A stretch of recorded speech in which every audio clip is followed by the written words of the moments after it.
Those 10-minute intervals went by like nothing. It's a matter of calming yourself down and not getting too worked up. Good morning. This is day 2 of rest week. After yesterday's complete day off, I feel right back at it. I feel fantastic. Okay, we're gonna get into it. I'll explain a little bit more about what rest week is throughout the week and a little bit while I'm on the bike. And by the way, Sacco 7 socks? Huh? That's what you need to be wearing. The socks maketh the kit.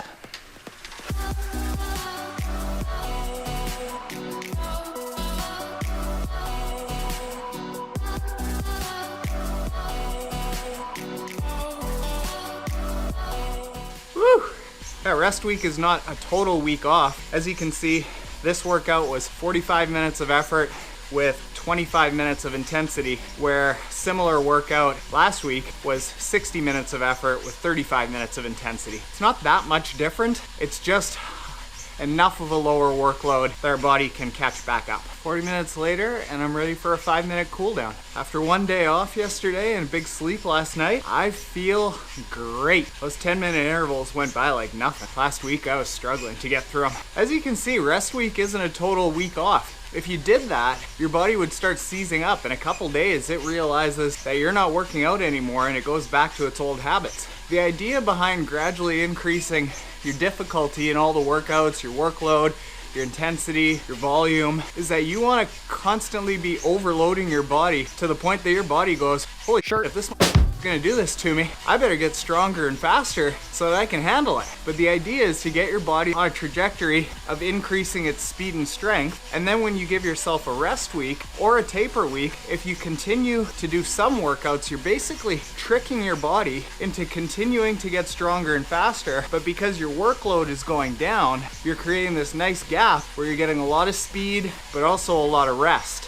So these rest weeks and taper weeks are where we actually get faster, and our body is able to adapt to the smash fest that we've given it over the last little while. That's rest week, and taper week is pretty similar. And when we get into the office, there's 2 interesting things that I've got on tap for today. Number 1, we got a brand new drone that I want to take out and show you. Number 2, a lot of people ask me about struggling swimming, specifically getting tired swimming and feeling dead afterwards. I'm going to talk about that, how you can overcome it. For now, 45 more seconds, easy day.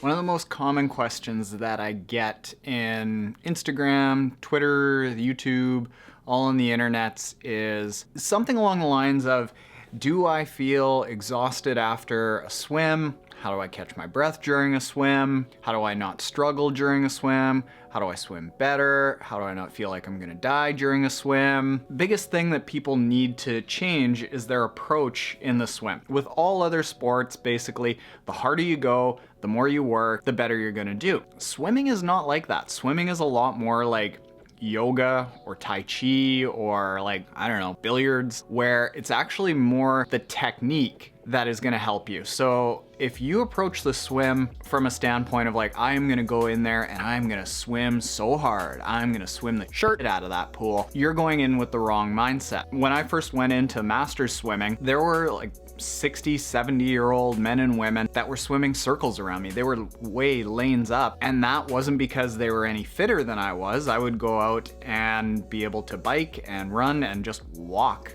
and wear jeans better than they ever could. That's right. But they had a background that helped them have really good technique as a swimmer. What that means is then you have to really get into a mindset of calming yourself way down in the water. And if your heart rate is going up, that means that you're probably working too hard. For probably 95% of the triathletes who are struggling in the water, it's a matter of calming yourself down and not getting too worked up.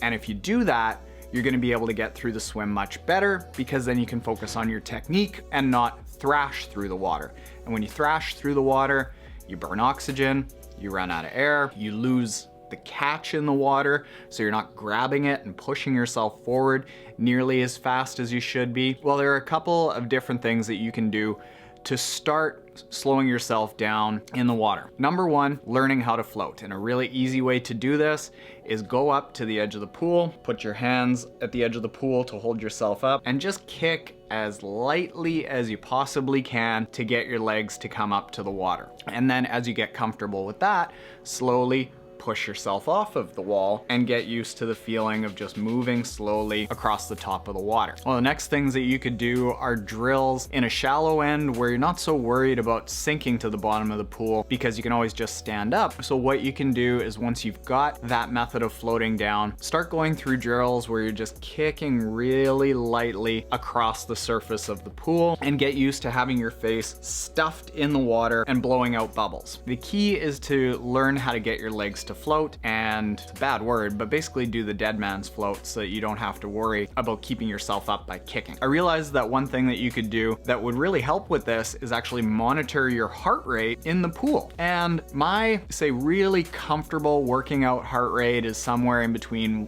110 and 130. You can find your comfortable heart rate just by eyeballing whatever it is during a light jog. That's about the heart rate that you should have during a swim. You can go through some test sets in your swimming where you do the longer the length of the pool, the better. So if you have a 50-meter pool, use that. If you can do a 100-meter set continuously or a 200-meter set continuously, use that. You can chart out on a scale of 1 to 5 with perceived exertion of 1 being really, really easy, 5 being really, really hard, and you go through doing a lap or a couple of laps with 1 as a perceived exertion, a little bit harder, 2, a little bit harder, 3, a little harder, 4, a little harder, 5. And take the same amount of rest in between each of those laps, write down how long it took you to do that lap or several laps, and after the workout is done, you go back and check out where your heart rate was. Probably what you'll find as a beginner swimmer is that at the lower heart rates, it's going to feel a little bit easier, and at heart rates and perceived exertions of say 1, 2, or 3, you're going to be moving fairly quickly in the pool. It's not gonna feel very hard, and you're gonna be keeping your heart rate low, so you won't be tiring yourself out for the rest of the triathlon. If you don't wanna look like a complete tool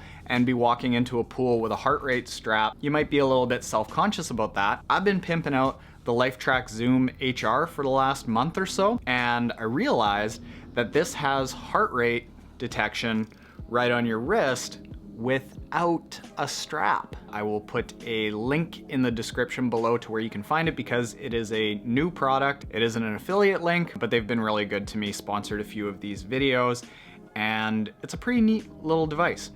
There's also a coupon code that I think it's Taren 10, whatever it is, I'll look it up. I'll make it go across here, some sort of fancy graphic with whatever that coupon code is. The second thing that I thought about as it relates to this is after you go through the test, make a mental note of how tough that perceived exertion felt and use that as a guide for how hard you should be going in a race.